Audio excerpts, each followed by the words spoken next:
I was driving in the western suburbs of Chicago in heavy rush hour traffic. Came to a set of traffic lights, turned left at the traffic lights, and a few seconds after turning left, I noticed in my rear view mirror a mobile discotheque.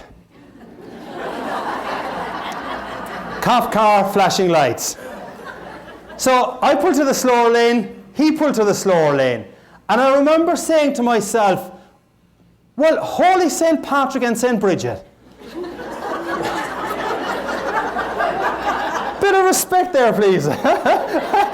Holy St. Patrick and St. Bridget, what could that fine officer of the law want from an upstanding citizen like me? Now, that was the gist of what I was thinking. I may have said just one four-letter word. But for those of you whose mind is in the gutter, the word was oops.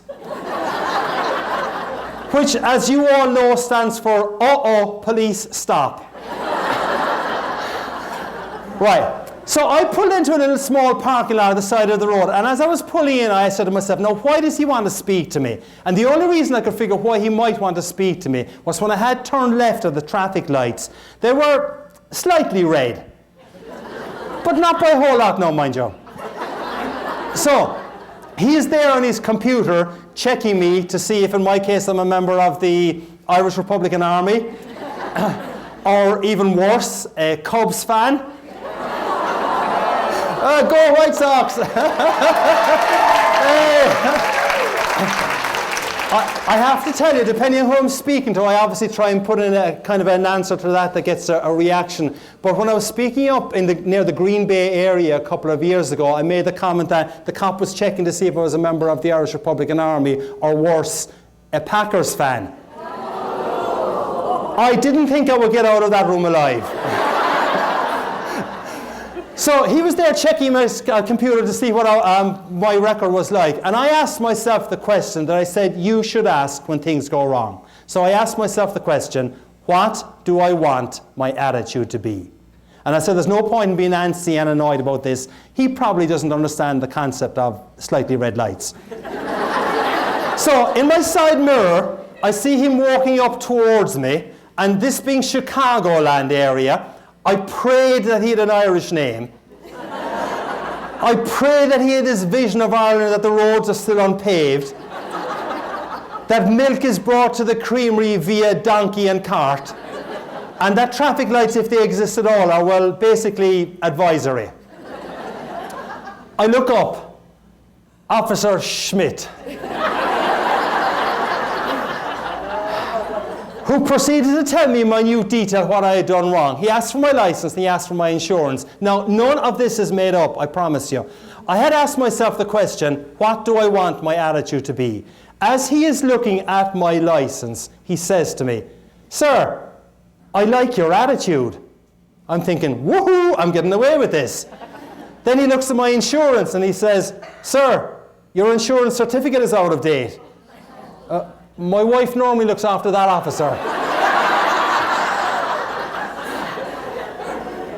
He smiled. I think he realized he was dealing with one more administratively incompetent husband.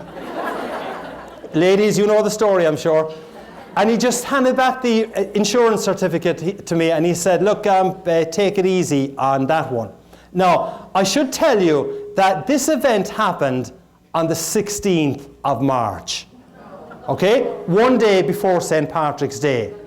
So the rest of the conversation went as follows. We're having great, good fun, and as you will see, it continued that way. So the rest of the conversation went, how much will this cost me, officer? He said, I'll cite you for the red light. I'll leave you go on the insurance. That'll cost you $75, sir. $75? Do you know how many pints of Guinness I can get tomorrow for $75? The guy cracked up laughing. I think he thought I was on crystal meth.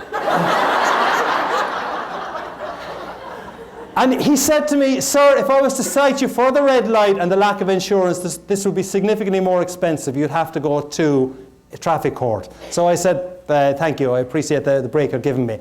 I pulled into a very small parking lot with only one access and egress, so I had to turn the car around and drive by Officer Schmidt. As I drove by Officer Schmidt, I kid you not, he waved to me with a genuine smile. That was how the conversation had gone. And I said, this is crazy. This guy's waving to me with a genuine smile, and he's after fining me 75 bucks. And I wave back to him with a genuine smile, saying, this is really crazy. He's fined me 75 bucks, and I'm waving back to him. But what Officer Schmidt, though, would not have known was that for only $75, I had got a really memorable anecdote about the importance of asking yourself a really powerful question when things go wrong. And when things go wrong, and they will for every single person in this room at some stage, the question to ask yourself is, what do I want my attitude to be?